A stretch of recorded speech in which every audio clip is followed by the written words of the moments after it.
Hey everyone, welcome back to my YouTube channel वांगशन lovers. तो कैसे हैं आप सब? आई होप कि आप सब बहुत अच्छे होंगे।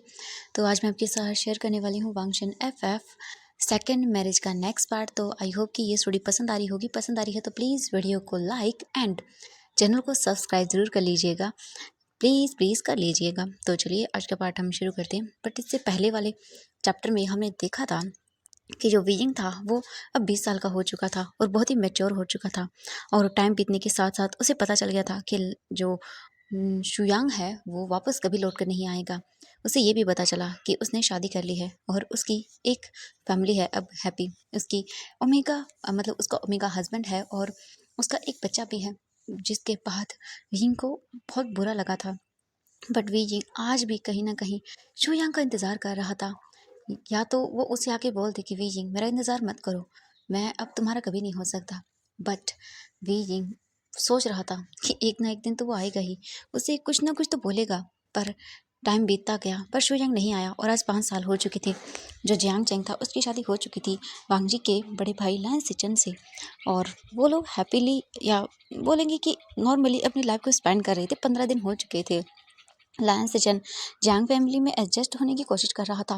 बट कुछ चीज़ ऐसी थी जहाँ पर वो एडजस्ट नहीं हो पा रहा था, क्योंकि जो फैमिली है हर किसी की अलग थॉट होती है, हर कोई अलग तरह से सोचता है। तो उन चीज़ों में कहीं ना कहीं प्रॉब्लम्स आ रही थी। बट लायन सिचन सब चीज़ें हैंडल कर रहा था। उसे जैसी लाइफ चाहिए थी वैसी तो नहीं, बट हाँ उससे ख़राब भी नहीं मिल रही थी, क्योंकि उसका जो हस्बैंड था जियांग चैंग वो काफ़ी समझदार था और उसे किसी चीज़ के लिए फोर्स नहीं कर रहा था। लायन सिचन जो है ना वो देख रहे थे कि जियांग चैंग काफ़ी अच्छे से उसे स्पेस दे रहा है, उसे अपने साथ इंटीमेट होने या फिर कुछ भी करने के लिए फोर्स नहीं कर रहा है। ये देखने के बाद उसे काफ़ी अच्छा लगा था कि चलो ये काफ़ी समझदार है और फालतू की चीज़ों में उसे फोर्स नहीं कर रहा है। ऐसे ही 15 दिन हो गए थे और मैडम यूँ उन्हीं सब चीज़ों के बारे में सोच रही थी। और इन द एंड वो फाइनली डिसाइड कर लेती हैं, क्योंकि उन्हें कॉल किया था शुयांग को। उनसे बात की तो शुयांग ने साफ साफ मना कर दिया। एंड उसने कहा कि नहीं, उससे वीइंग का कोई मतलब नहीं है और वीइंग को सो यही बोल देना कि वो अपनी लाइफ में आगे बढ़ जाए। तो मैडम ये डिसाइड करती हैं कि ऐसे किसी के बारे में सोच कर अपनी लाइफ को स्पेंड कर देना बहुत ही गलत बात है। और वैसे भी वो वापस कभी नहीं आने वाला, क्योंकि वो अपनी वाइफ और अपने बच्चे के साथ खुश है। तो इसीलिए मैडम भी डिसाइड करती हैं कि हाँ वो वीजिंग की शादी करवाएंगी वांगजी से। एंड वो जानती थी कि ये कहीं ना कहीं वीजिंग के लिए थोड़ा बहुत गलत भी होगा, क्योंकि जो वांगजी है वो चल नहीं सकता है, उसकी लोअर बॉडी बिल्कुल भी काम नहीं करती है। बट ठीक था कहीं ना कहीं ये चीज़। वीइंग कहीं ना कहीं वहाँ पे जाएगा तो अच्छा ही होगा ना उसके लिए। वीइंग को कोई ताने नहीं मारेगा, या हो सकता है मारे भी, बट कोई बात नहीं। इसलिए मैडम यू आज जियांग फेंगमियन से बात करती हैं। जियांग फेंगमियन मैडम यू को डांट लगाती हैं कि ये वो क्या बोल रही हैं। बट मैडम यू उन्हें समझाती हैं कि ये करना सही होगा। वीइंग कैसे मतलब अपनी लाइफ को पूरा स्पेंड कर देगा। हाँ आप जानते हैं वो कितनी बार इतने टाइम में हीट में आ चुका है और उसके लिए कितना मुश्किल होता है ये सब करना। बट फिर भी वो सह रहा है। और शुयांग से भी मैंने बात की तो उसने कहा कि वो वापस कभी नहीं आएगा। वो वीजिंग के सामने आने की हिम्मत ही नहीं कर पा रहा है। वो वीजिंग को क्या बोले। हाँ उसे ऐसे शादी करके छोड़ के जाना बहुत बुरा है। और वो सामने नहीं आना चाहता वीजिंग के। उसके अंदर हिम्मत ही नहीं है कि वो फेस कर पाए। इसीलिए बहुत बुरा हो रहा है तो वो नहीं आ सकता। ये सुनने के बाद जियांग पिंगमैन भी बहुत सोचते हैं और वो बोलते हैं लैंड फैमिली कोई छोटी फैमिली नहीं है, बहुत बड़ी फैमिली है। और अगर हम वीजिंग की शादी किसी और से भी करवाना चाहें तो वो नहीं करेंगे, क्योंकि वीजिंग ऑलरेडी ही मैरिड है। कहीं ना कहीं आधे से ज़्यादा लोग ये जानते हैं। और वांगजी से अगर शादी हो गई तो अच्छा ही होगा ना, वीजिंग को कोई ताने नहीं मारेगा। वो लैंड फैमिली का डॉटर इन लॉ या सन इन लॉ बनेगा। आपको क्या लगता है कोई उसे उसके बाद कुछ बोल पाएगा? नहीं ना। और मैडम जो ई है यानी कि लानी, उन्होंने मुझसे खुद कहा है कि मैं बीजिंग की शादी उनके बच्चे से कराऊँ वांगजी से। ये सुनकर जियांग पिंगमैन बोलते बट यू, तो वो बोलते हैं कि देखिए प्लीज़ मैं बीजिंग की अच्छाई के लिए ये सब कर रही हूँ।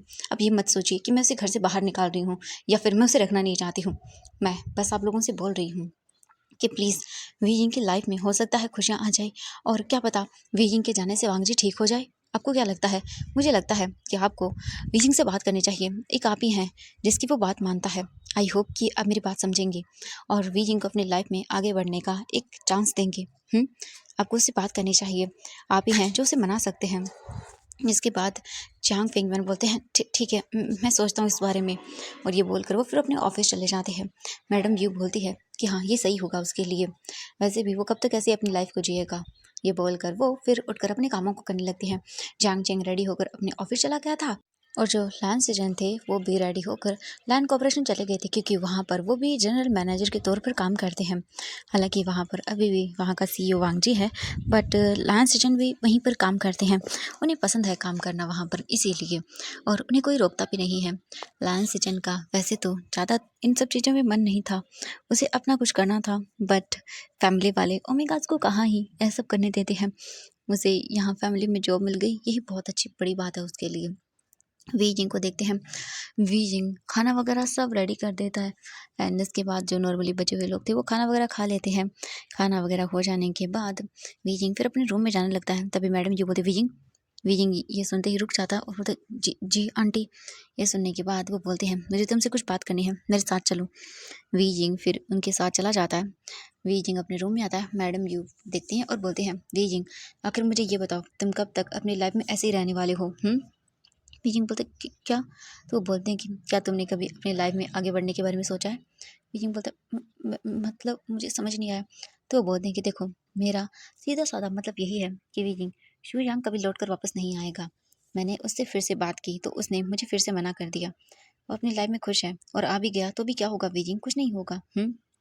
तुम अपनी लाइफ में आगे बढ़ जाओ, अपने लिए किसी को चुन लो। बीजिंग बोलता है आंटी प्लीज़ मैं नहीं चाहता।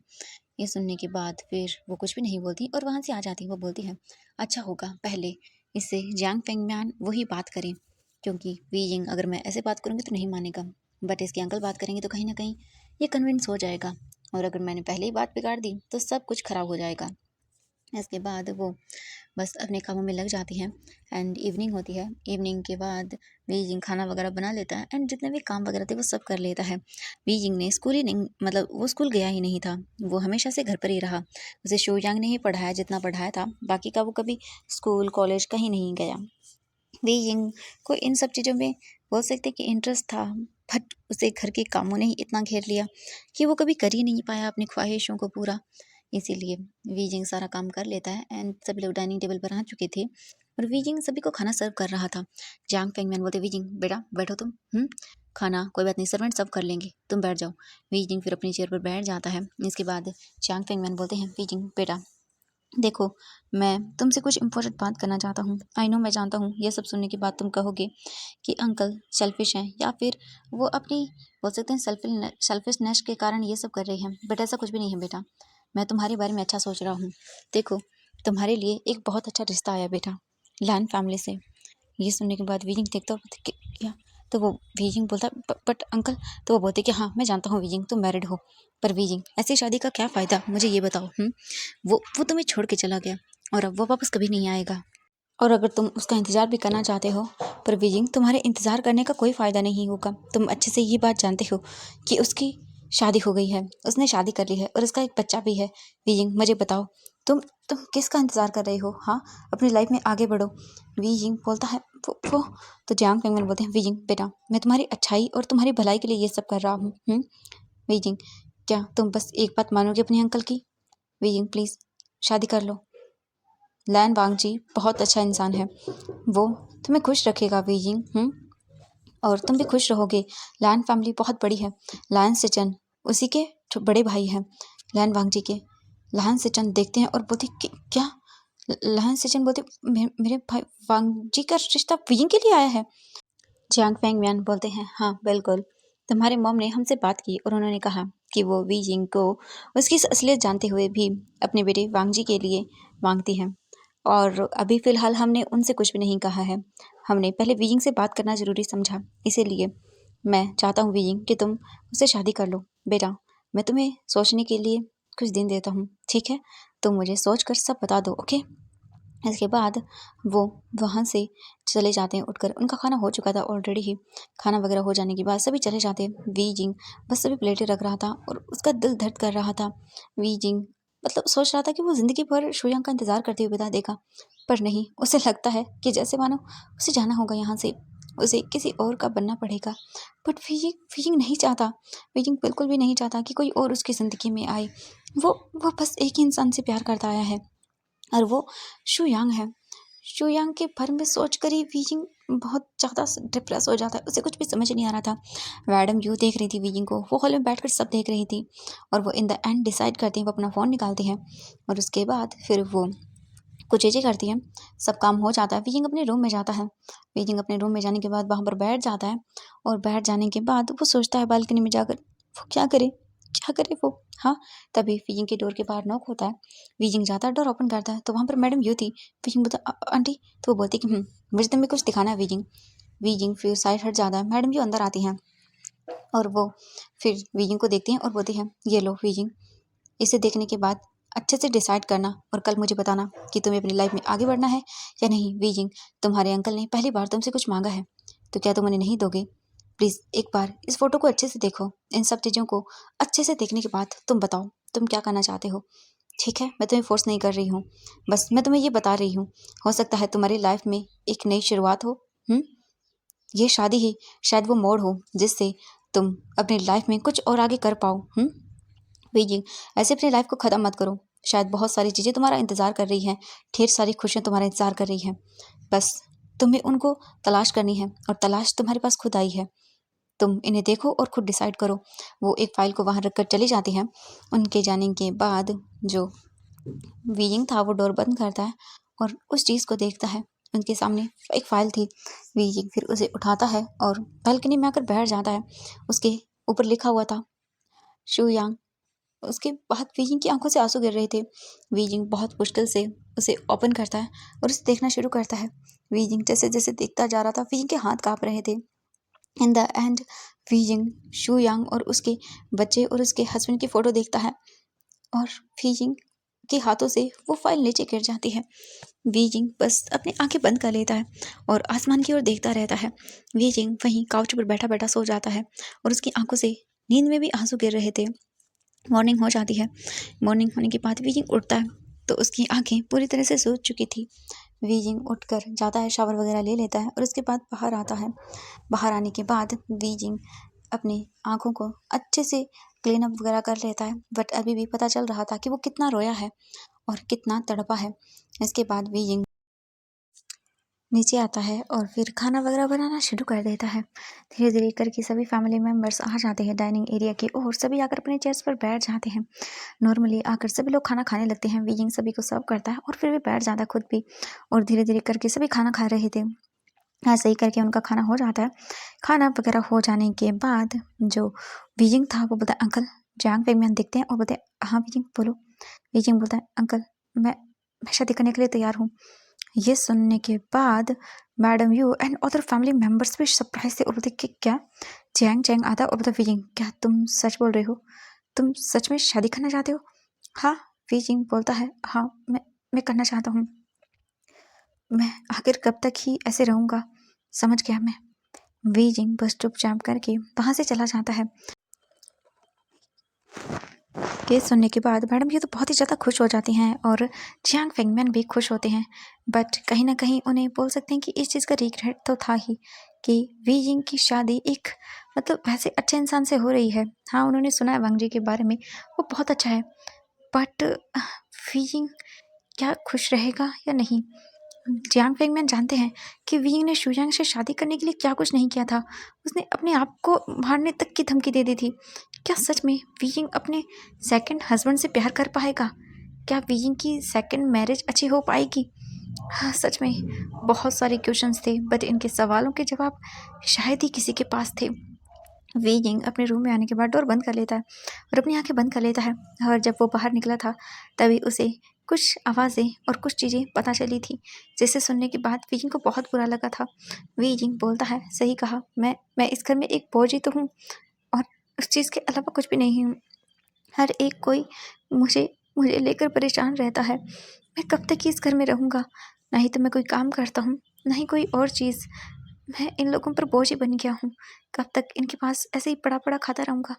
अच्छा होगा मैं यहाँ से चला जाऊँगा, और जो भी होगा मेरा होने वाला हस्बैंड, मैं उसे बोल दूँगा कि मुझे तलाक दे दे, और उसके बाद मैं कहीं दूर चला जाऊँगा, इन सब चीज़ों से दूर चला जाऊँगा, अकेला रहूँगा कहीं। एक ऐसी ज़िंदगी जहाँ पर कोई मुझे डिस्टर्ब करने वाला नहीं होगा, और अपनी पूरी लाइफ को ऐसे ही नॉर्मली स्पेंड कर दूँगा। मुझे अपनी लाइफ में कोई नहीं चाहिए अब। मैंने जिससे प्यार करना था उससे कर लिया, बट वो इंसान ही मुझे छोड़ के चला गया। वो कितना खुश था ना, अपनी फैमिली, अपनी बीवी, अपने बच्चों के साथ कितना खुश था। और एक मैं हूँ जो पागलों की तरह उसका इंतज़ार कर रहा था। ये बोलकर वो अब बस चुप हो जाता है। बीजिंग आंसू पूछता है और बस नॉर्मली प्रिटेंड करता है कि हाँ वो ठीक है। बीजिंग फिर इसके बाद बाहर निकलकर अपने सारे काम करने लगता है। मैडम यू बहुत खुश हो जाती हैं और वो तुरंत ही कॉल मिलाती हैं लैनी को और उन्हें बोलती हैं कि वीजिंग शादी करने के लिए मान गया है और आपको भी पता होना चाहिए कि आपने हमसे क्या वादा किया था। ये सुनने के बाद लैनी तो बहुत खुश हो जाती हैं और वो बोलती हैं व्हाट, क्या क्या सच में? हाँ ठीक है, मैं आज ही सब बातें और सब चीज़ें हम प्रिपरेशन करने के लिए शुरू हो जाते हैं। ये सुनने के बाद वो बोलती है ठीक है, थोड़ा जल्दी करिएगा क्योंकि कब किसका माइंड चेंज हो जाए हम नहीं बता सकते हैं। ये सुनने के बाद तो सभी लोग बहुत ही हैप्पी हो जाते हैं और उसके बाद बस अपना अपना काम करना शुरू कर देते हैं। मैडम ये फ़ोन कट करती हैं और वो बहुत ही खुश थी। वो सच में हाँ, आज तो बहुत ही ज़्यादा हैप्पी हो गई थी। हम दूसरी ओर देखते हैं लैंड मैंशन का सीन। वांग जी ऑफिस में अपनी कुछ फाइलों को चेक कर रहा था। फाइल वगैरह हो जाने के बाद चेक वांग जी के साथ कुछ क्लाइंट्स मीटिंग करने के लिए आते हैं। वांग जी उनके साथ मीटिंग कर लेता है और उसके बाद वो चले जाते हैं। उनके जाने के बाद वांग जी फिर अपना नॉर्मली काम करने लगता है और ऐसे ही करके इवनिंग हो जाती है। इवनिंग होने के बाद वांग जी सीधा अपनी कार से घर आता है। घर आने के बाद वांग जी व्हीलचेयर के सहारे अपने घर के अंदर एंटर करता है और फिर वो अपने रूम की ओर जा रहा था। तभी अचानक से वांग जी के पास भागकर जिंगी आता है और बोलता डैड। वांग जी उसे देखता है और बोलता ओह बच्चा कैसे हो तुम? जिंगी बोलता है मैं ठीक हूँ डैड, क्या आप मुझे गार्डन लेके चलेंगे? मुझे ना खेलना है वहाँ पे। ये सुनने के बाद वांग जी बोलता है हाँ बच्चा ठीक है। वांग जी वहाँ से फिर चला जाता है गार्डन में खेलने के लिए। वांग जी के साथ आयुआन भी था। आयुआन वांग जी की ओर बॉल फेंक रहा था और वांग जी अपने हाथों से पकड़ रहा था, बट बॉल जो है ना वो वांग जी के हाथों से छूटकर साइड में चली जाती है। आयुआन बोलता है डैड आप उठाइए ना, और वो रुक जाता है क्योंकि वांग जी व्हील चेयर पर था। और आयुआन बोलता है सॉरी पापा। वांग जी बोलता नहीं इट्स ओके बेटा, एक काम करो तुम अंकल के साथ खेलो, मैं आता हूँ। ये बोलकर वांग जी वहाँ से चला जाता है। वांग जी सीधा अपने रूम में आता है। आने के बाद वो सीधा वॉशरूम में जाता है और उसके बाद अपनी व्हीलचेयर को साइड करता है और कोशिश करता है अपने पैरों से उठने की, बट वांग जी से नहीं हो रहा था। वो अपने आप पर गुस्सा आ रहा था उसे कि वो कैसा कैसा बाप है वो। हाँ, कैसा बाप है जो अपने बच्चे के साथ खेल तक नहीं सकता है। वांग जी को बहुत गुस्सा आ रहा था, बट वांग जी को ये गुस्सा कुछ भी करने नहीं दे रहा था। वांग जी परेशान हो चुका था। वो बोलता है नहीं। वांग जी जो है ना वो फिर चुपचाप वापस से आता है और वहीं जाकर बालकनी में बैठ जाता है और अपना सर पकड़ लेता है। उसका दिमाग खराब हो रहा था, क्या करे और क्या ना करे। हाँ, उसके पास कुछ है भी नहीं करने के लिए। वांग जी जहाँ पर भी जाता है उसे अपने लिए सिंपैथी ही देखने को मिलती है। हर कोई उससे कहता है बहुत बुरा हुआ, बहुत बुरा। वांग जी थक चुका है ये सब सुनने के बाद, बिल्कुल थक चुका है वो। तभी वांग जी के रूम के बाहर नॉक होता है। वांग जी अपने आप को ठीक करता और बोलता कम इन। तभी मैडम यू और जो लान करन थे वो अंदर आते और बोलते वांग जी बेटा। वांग जी बोलते डैड मॉम आप। वो अंदर आने के बाद बोलते हाँ वांग जी बेटा हमें तुमसे कुछ बात करनी है, बात इंपॉर्टेंट है। वांग जी बोलते क्या बात करनी है आपको? तो वो बोलते कि वांग जी बेटा हमने तुम्हारे रिश्ते की बात की है और हमने तुम्हारी शादी फिक्स भी कर दी है। जियांग चेंग का अडॉप्टेड जियांग फैमिली का अडॉप्टेड सन वीवू जियान, उससे हमने तुम्हारी शादी फिक्स की है और वो खुद भी रेडी है और उनकी फैमिली को भी कोई प्रॉब्लम नहीं है। वांग जी बोला व्हाट, क्या बोल रहे हो आप? मुझे किसी से शादी नहीं करनी है, आप अच्छे से जानते हो। मैडम लैन बोलती है वांग जी बहुत हो गया, हमने इतने टाइम से सिर्फ तुम्हारी ही बात सुनी है। तुमने जो कहा हमने उन सब चीज़ों को माना। हाँ, बट अब नहीं वांग जी, अब बिल्कुल भी नहीं। हम जो कहेंगे अब तुम्हें वो करना होगा वांग जी, बिल्कुल तुम्हें वही करना होगा। सुना ना तुमने? इसके अलावा और कुछ नहीं।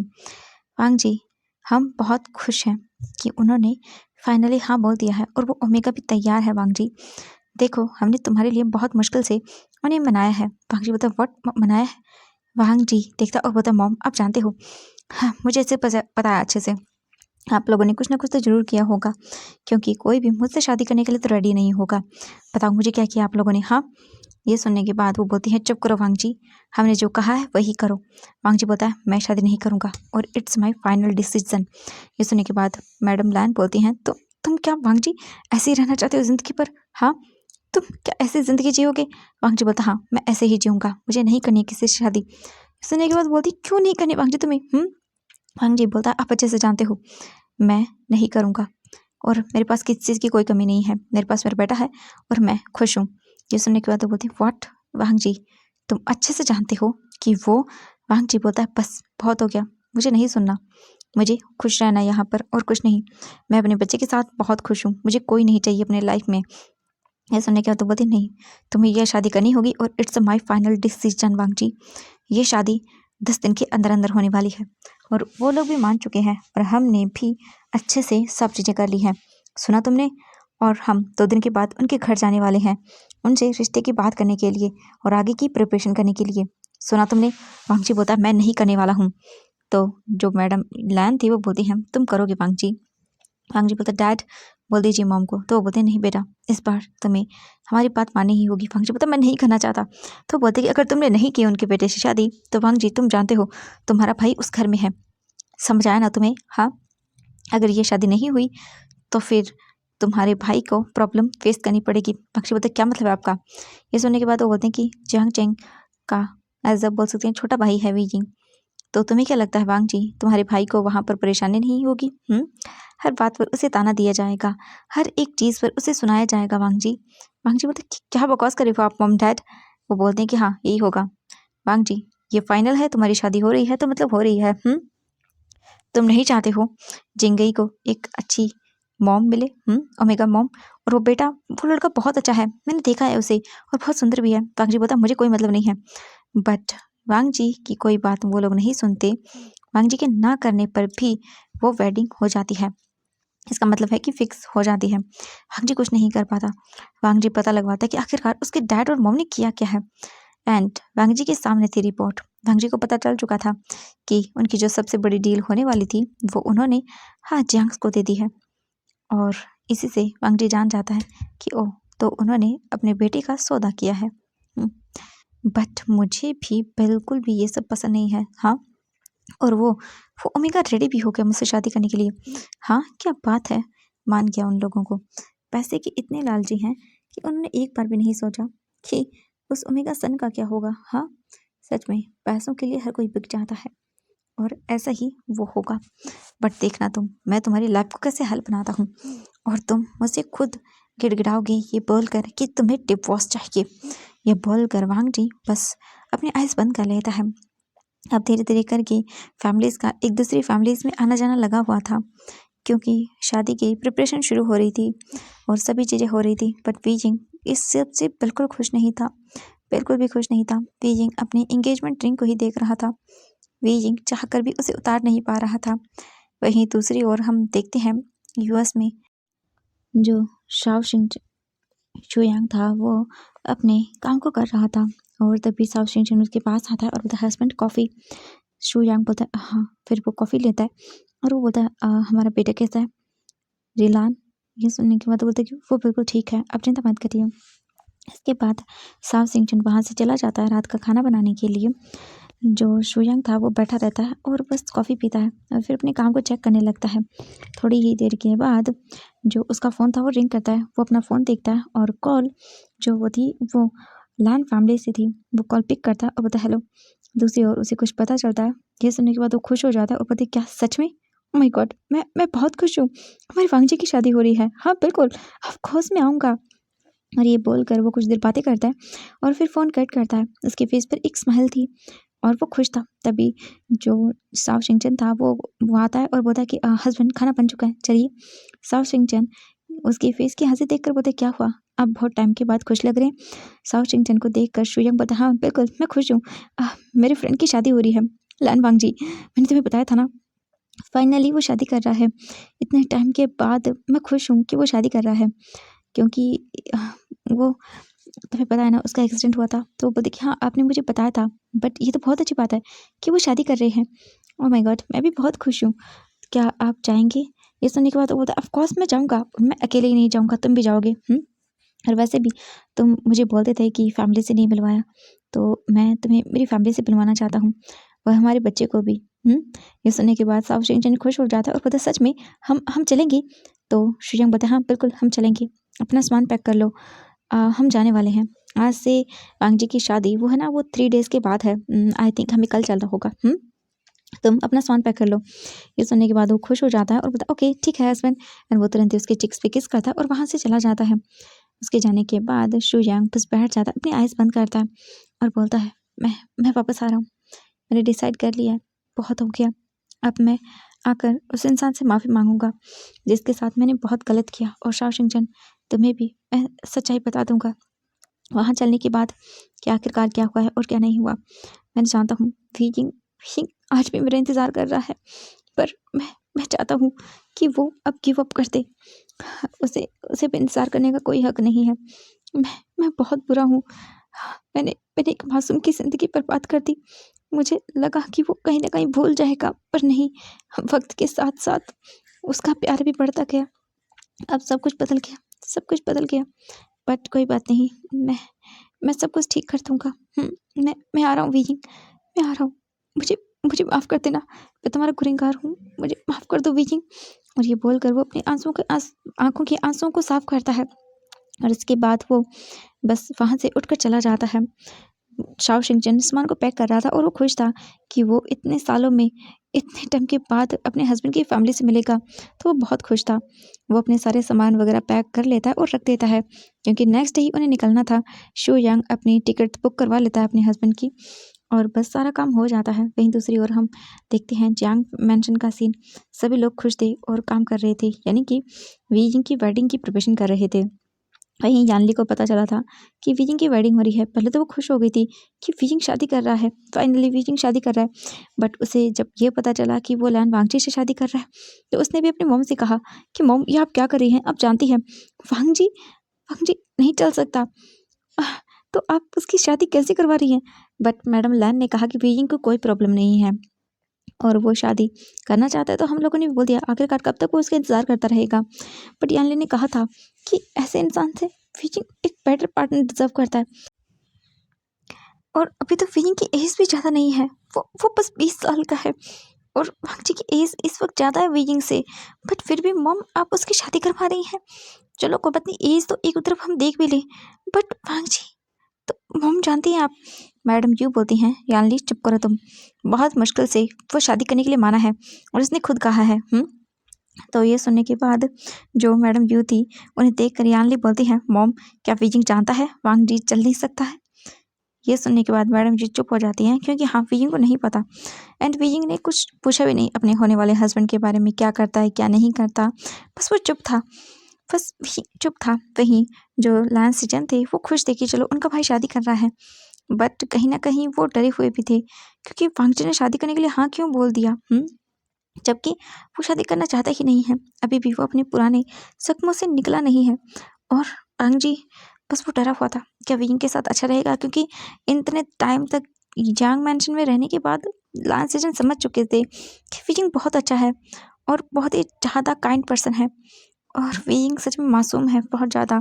और उसे पता चला था कि विंग की शादी मतलब जिस इंसान से वो जो छोड़ कर चला गया एंड वापस कभी नहीं आया। और थीजिंग कैसे रहता है अपनी ज़िंदगी, आज भी अपने हस्बैंड का इंतज़ार करता है। ये सब सुनने के बाद लैंस सिजन को कहीं न कहीं बुरा लग रहा था वीजिंग के लिए। एंड वीजिंग को वो जानते थे वो कितना छोटा है, अभी तक सिर्फ 20 साल का है। क्या ही करे। लैंस सिजन जो है ना वो सब प्रिपरेशन में लगे हुए थे और उनके माइंड में बार-बार यही सब चीज़ें आ रही थी। वहीं दूसरी ओर वांग जी अपने रूम में था और वो चुपचाप था। वो बोलता है मैंने शादी के लिए हाँ तो बोल दिया, पर बिल्कुल भी मुझे ये शादी करनी नहीं है। बट मुझे पता चला है कि मेरी मॉम डैड ने उन्हें लालच दिया है और वो लोग मान भी गए। हाँ, लालची कहीं के। मुझे बिल्कुल भी किसी से कोई प्रॉब्लम नहीं है और वैसे भी हाँ वो आएगा तो भी मैं उसे छोड़ने वाला नहीं हूँ। एंड वांग जी को पता था कि उस इंसान की जो है ना दोबारा शादी हो रही है, उस इंसान ने उसे छोड़ दिया था और वांग जी ने जो है ना बोल सकते हैं नॉर्मली कुछ लोगों को बातें करते हुए भी सुन लिया था। घर में जो भी गेस्ट आते हैं ऑब्वियसली बातें तो करते ही हैं और अच्छी बातें गेस्ट कर लें ये तो कभी हो ही नहीं सकता। वो तो बस ऐसे ही सुनते रहते हैं और वांग जी काफ़ी सारे लोगों की बात सुन चुका था कि उस ओमेगा को खरीदा गया है, वरना कौन ही वांग जी से शादी करता। उस इंसान की ज़िंदगी बर्बाद कर दी वांग जी ने। मैंने सुना है कि उस इंसान की भी पहले शादी हो चुकी है एंड वो मनहूस टाइप का है। ऐसे ही कुछ बोल सकते हैं, बार बार बीइंग के बारे में बातें हो रही थी एंड वांग जी बस चुपचाप था। ऐसे ही करके सारी प्रिपरेशन वगैरह हो जाती है। नेक्स्ट कुछ ही टाइम के बाद शादी थी एंड आज सभी लोग शॉपिंग करने के लिए जाने वाले थे। दीजिंग ने मना कर दिया था, क्यों नहीं जाएगा, उसके लिए जो कपड़े डिसाइड करे जाए वही उसे दे दिए जाए तो वो पहन लेगा, क्योंकि उसे कुछ भी वो नहीं था उसके माइंड में, यानी कि एक्साइटमेंट हो ऐसा कुछ नहीं था, बस वो नॉर्मली था। वहीं दूसरी हम शू मेंशन का सीन देखते हैं। कल जो वांगजी की शादी थी तो आज वो आ चुका था एंड पूरी शू फैमिली वेट कर रही थी शुयांग का। शुयांग आता है अपने मेंशन के सामने और वो अपने हस्बैंड एंड अपनी बेबी के साथ बाहर निकलता है और वो मेंशन को देखता है। पूरे पूरे 5 सालों के बाद वापस लौटा है वो अपने घर और अपने मेंशन को देख रहा है। जैसे वो इसे देखता है उसे याद आता है बीजिंग और अपनी मैरिज का। वो अपनी आइज़ बंद कर लेता है और इसके बाद वो बोलता है चले एंड फिर वो शाओ शिनचैन का हाथ पकड़ता है और उसके साथ मेंशन के अंदर एंटर करता है। उनका पूरा ग्रैंड वेलकम किया जाता है। मैडम शू तो बहुत ही ज़्यादा हैप्पी थी एंड वो देखती हैं बच्चे को और जो शाओ शिनचैन था उसे भी एंड वो गले लगाती हैं एंड बहुत ही हैप्पीली बात करती हैं, क्योंकि जो शाओ शिनचैन था वो एक बहुत बड़ी फैमिली से बिलोंग करता था। जिस कंपनी के अंदर शू यांग काम करता है उसका वो बॉस है, यानी कि बॉस का बेटा है शू यांग। आई मीन शाओ शिनचैन उसी कंपनी के बॉस का बेटा है। इसीलिए फिर वो चुपचाप अपनी फैमिली के साथ अंदर आकर बैठ जाता है और नॉर्मली बातें वगैरह होती हैं एंड साउथ शिनचैन को काफ़ी अच्छा लगता है अपनी बोल सकते हैं फैमिली से मिलकर उनसे बातें वगैरह करके। इसके बाद फिर जो मैडम शू थी वो साउथ शिनचैन को रूम में लेके चली जाती हैं ताकि वो आराम कर सके और बेबी को बुलाया जाता है एंड उसे भी सुला दिया जाता है। हम दूसरी ओर देखते हैं शू यांग जो कि खड़ा हुआ था। उसके डैड उसके पास आते हैं और बोलते हैं बेटा तुम वापस तो आ गई हो, पर तुम क्या जानते हो तुम इतने टाइम के बाद वापस आई हो। और वो बोलता है डैड प्लीज़ मैं संभाल लूँगा जो होगा वो। मुझे मुझे बस एक इंसान से माफ़ी मांगनी है और मुझे उससे माफ़ी मांगनी ही होगी। मैंने बहुत गलत किया है, मैं क्या बोलूँगा उसके सामने मुझे नहीं पता। मैं इतने टाइम के अंदर बहुत मुश्किल से हिम्मत जुटा पाया हूँ उसके सामने आने की और अब मुझे उससे माफ़ी मांगनी है। तो वो बोलते कि हाँ बिल्कुल तुम्हें माफ़ी मांगनी होगी। वो बच्चा कितना मासूम है, मैं उससे बहुत बार मिल चुका हूँ। मैं क्या बोलूँ, तुम जानते हो शुयांग, हाँ अगर तुम मुझसे शादी करके उसे ऐसे छोड़ने वाले थे तो तुमने उसे उम्मीद ही क्यों दी। आज भी वो तुम्हारी पहन दी हुई वो अंगूठी पहनता है, आज भी वो तुम्हारा इंतज़ार करता है। उसे सब पता है तुम्हारे बारे में कि तुम शादी कर लिए, तुमने तुम्हारा बच्चा है, तुम्हारा हस्बैंड है, सब जानता है वो। फिर भी वो तुम्हारा इंतज़ार करता है शुयांग, फिर भी। शुयांग बोलता है मैं क्या करता डैड, मैं क्या करता। उसने मेरे सामने कोई ऑप्शन नहीं छोड़ा था। अगर मैं उससे शादी नहीं करता तो वो इतना पागल था, इतना नादान था उस टाइम पर, वो अपने आप को मार लेता। मैं क्या करता। तो वो बोलता है तुम क्या उसी की शादी करना ज़रूरी था उससे, हम सच में श्रेयांक, सच में तुमने ज़िंदगी बर्बाद कर दी बीजिंग की, बर्बाद कर दी। उसके उसके साथ कोई शादी करना नहीं चाहता और वो मैं क्या ही बोलूँ। ये सब सुनने के बाद शू यांग बोलता है मुझे मुझे माफ़ कर दीजिए डैड। तो वो बोलता नहीं, माफ़ी मुझसे नहीं, माफ़ी जाकर उससे मांगो जिससे तुम्हें मांगनी चाहिए।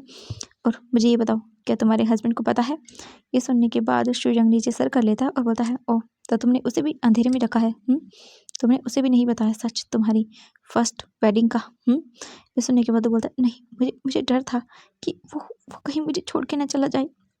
ये सुनने के बाद जो शुयांग के डैड थे वो बोलते हैं मैं तुम्हारा कुछ नहीं कर सकता। उस बच्चे से माफ़ी मांग लेना जो आज भी इस इंतज़ार में है कि तुम कहीं ना कहीं वापस आ जाओगे। और ये बोलकर वो वहाँ से चले जाते हैं। शुयांग को बहुत बुरा फील होता है। शुयांग फिर वहाँ से चला जाता है, अपने रूम के अंदर आता है। वो देखता है जो उसका बेटा था वो सो चुका था और शाओ चिंगचन बस पूरे रूम को देख रहा था। बहुत सारे पिक्स थे वहाँ पर और बस नॉर्मली था सब कुछ। रूम काफ़ी सुंदर था, बड़ा था एंड ब्यूटीफुल था। वो धीरे धीरे करके वहाँ पर आता है और बोलता है तुम ठीक हो। शाओ चिंगचन बोलता हाँ मैं ठीक हूँ, तुम्हारी फैमिली बहुत अच्छी है एंड मैं बहुत हैप्पी हूँ कि मुझे इतनी ब्यूटीफुल फैमिली मिली, थैंक यू। क्या हम यहाँ नहीं रह सकते हैं हस्बैंड, मैं आप सबके साथ रहना चाहता हूँ। पूरी फैमिली के साथ रहेंगे तो कितना अच्छा होगा ना हस्बैंड, क्या हम यहाँ पर रहें।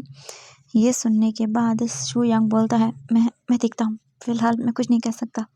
ये बोलकर वो चुपचाप आता है और वॉशरूम में चला जाता है कपड़े लेकर। साओ शिंगकिन बोलता कितनी गलत बात है ना, मुझे यहाँ रहना है। हाँ कितना अच्छा है ना, एक प्यारी सी फैमिली। मेरा बच्चा भी यहाँ पर रहता तो कितना अच्छा होता, बट चलो कोई बात नहीं। ये बोलकर फिर वो चुपचाप बैठ जाता है एंड बिस्तर पर सब कुछ ठीक करने लगता है, क्योंकि जो उनका बेबी था उसने सब कुछ टॉयज़ वगैरह खिंडा दिए थे इधर से उधर। इसके बाद वो सब ठीक करता है। सब कुछ हो जाने के बाद फिर वो एक स्माइल करता है एंड वो वेट करता है। थोड़ी ही देर के बाद शुजांग बात लेके आ जाता है। साओ सिंचन उसे पीछे से हक करता है। शुजांग बोलता है क्या कर रहे हो तुम? तो वो बोलते कि हस्बैंड बस ऐसे ही। तो वो बोलता है ओह तो तुम रोमांटिक हो रहे हो। ये सुनने के बाद शाओ सिंचन फेस साइड करता है और बोलता है ऑफ कोर्स हस्बैंड एंड वो उसके लिप्स पे किस करने लगता है। इसके बाद शुयांग अपने हस्बैंड को अपनी गोद में कैरी करके उसे बेड पर लेके आता है एंड यहाँ से वो लोग अपना रोमांटिक टाइम स्पेंड करते हैं। वहीं हम वीजिंग को देखते हैं। वीजिंग अपने रूम में था और रो रहा था, बहुत ज़्यादा रो रहा था। उसकी आंखों से आंसू रुकने का नाम नहीं ले रहे थे। कल कल उसके नाम के साथ किसी और का नाम छूट जाएगा। हाँ, कल वो किसी और का हो जाएगा। वीजिंग का इंतज़ार खत्म होगा। वीजिंग अपनी अंगूठी को देखता है और देखने के बाद बोलता है तुम नहीं आए। एटलीस्ट मुझे आकर ये तो बोलते थे कि मेरा मेरा इंतजार मत करना। मैंने क्या गलती कर दी थी? हाँ, मैंने तो बस प्यार ही किया था ना। गग ये बोलकर वो रोने लगता है। वीजिंग बस रोता है और फिर इसके बाद वो वहीं सो जाता रोते रोते हुए। अब नेक्स्ट डे का सीन देखते हैं। सब कुछ रेडी हो चुका था, हर एक चीज़ रेडी थी। वीजिंग बस चुपचाप था। उसकी आंखें रोने की वजह से सूज चुकी थी और कोई भी उसे देखे तो ये बता दे कि वो इंसान कितना रोया है। पर इन सब चीज़ों का कोई फ़ायदा नहीं था। वीजिंग के रूम के बाहर नॉक होता है। वीजिंग अपने आप को ठीक करता है क्योंकि अभी भी कुछ ना कुछ आंसू उसकी आंखों से बह ही रहे थे। वीजिंग फिर जाता है, डोर ओपन करता है तो वहाँ पर यानली एंड जियांग चेंग था। वो बोलता है वीजिंग तुम रेडी हो ना अपनी शादी के लिए? वीजिंग बोलता है हाँ मैं रेडी हूँ। इसकी बात वो बोलते फिर कुछ सर्वेंट को बुलाया जाता है जो कि मेकअप वगैरह वाली थी। वो वीजिंग को बिठाती हैं और बोलती हैं सर आपका नॉर्मली मेकअप कर देते हैं। ओ आपकी आइज़ कुछ अलग है। वीजिंग बोलता है कुछ नहीं हुआ। तो वो बोलते कि ओके सर। फिर इसके बाद वो कुछ वीजिंग के आइज पैचेस वगैरह लगाती है जिस वजह से उसकी आइज के नीचे डार्क सर्कल जो हो गए वो रिमूव हो जाए। एंड इसके बाद फिर यानली वहीं पे रहती है। थोड़ी देर के बाद ही सब कुछ रेडी वगैरह कर दिया जाता है। जो होना था वो हो जाता है, मतलब पूरा मेंशन वगैरह। एंड यहीं से वीजिंग की शादी होने वाली थी, मेंशन से ही, क्योंकि उन्होंने हॉल बुक नहीं किया था। वो चाहते थे ट्रेडिशनल आउटफिट के अंदर वेडिंग हो, इसीलिए। वहीं हम देखते हैं लैंड मेंशन का सीन। सब कुछ रेडी हो चुका था, शू यांग आ चुका था एंड सब शू यांग को देखते हैं, हैप्पी हो जाते हैं, नॉर्मली बातें करते हैं सब कुछ। एंड शू यांग वांग जी से मिलता है और बोलता है मैं बहुत खुश हूँ वांग जी की तो शादी कर रहा है। वांग जी बोलते तुम इतने सालों बाद? तो बोलते कि हाँ बिल्कुल, तुम्हें कुछ लोगों से मिलवाना है। ये मेरा हस्बैंड साओ शिंगचन एंड ये मेरा बच्चा। कैसा है? वांग जी बोलता बहुत अच्छा है, बहुत प्यारा है, कॉन्ग्रेचुलेशन। सच में तू तो अपनी शादी में नहीं बुला रहा? तो वो बोलते कि मेरी शादी बहुत कॉम्प्लिकेटेड थी यार, तुम्हें बातें बताऊंगा कहीं। बट मैं तुम्हारे लिए खुश हूँ यार, सच में फाइनली तो शादी कर रहा है। हाँ, अपनी लाइफ को पीछे छोड़कर। वाहंग जी बोलता है कभी नहीं, और ये बोलकर वो वहाँ से अपने फेस को साइड कर लेता है। शू यांग बोलता है ओके ठीक है मेरे भाई, बट अब तो खुश हो जा। वैसे शादी किससे कर रहा है? बट तभी वहाँ पर कुछ गेस्ट आ जाते हैं एंड वांग जी से बातें करने लगते हैं, इसीलिए शू यांग को पता ही नहीं चलता है। बट इसके बाद फिर वो अपनी फैमिली के पास जाता है एंड नॉर्मली बातें करने लगते हैं। कोई भी वीजिंग का नाम नहीं ले रहा था, नॉर्मली सब कुछ चल रहा था। थोड़ी ही देर के बाद वो लोग निकल जाते हैं जियांग मैंशन के साथ, जियांग मैंशन जाने के लिए। एंड जैसे जैसे सब कुछ हो रहा था वैसे वैसे करके सबकी हार्ट बीट फास्ट हो चुकी थी, यानी कि शू यांग की, बस क्योंकि वो जानता था ये कहाँ पर आया है वो। और गाड़ी जियांग मैंशन के सामने आकर रुक चुकी थी, वेडिंग हॉल में एंड रखी गई थी। शू यांग बोलता है क्या यहाँ पर? वो बोलता है अब वो क्या करेगा? हाँ, कैसे कैसे फेस करेगा वीजिंग को? बट इन द एंड उसे करना ही होगा। तो वो बोलता है कि हाँ मुझे जाना होगा। बट यहाँ पर किसकी शादी हो रही है? जियांग चेंग की।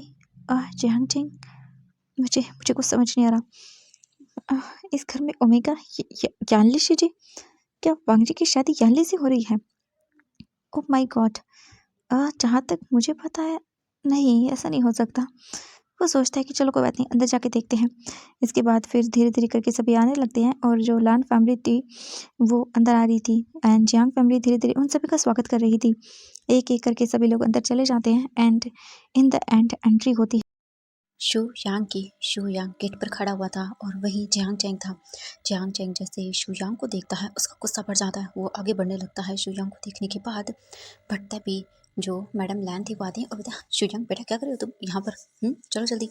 एंड मैडम लैन शू यांग को लेके चली जाती है और धीरे धीरे करके पूरी शू फैमिली जो जियांग मेंशन था वहाँ पर आती है।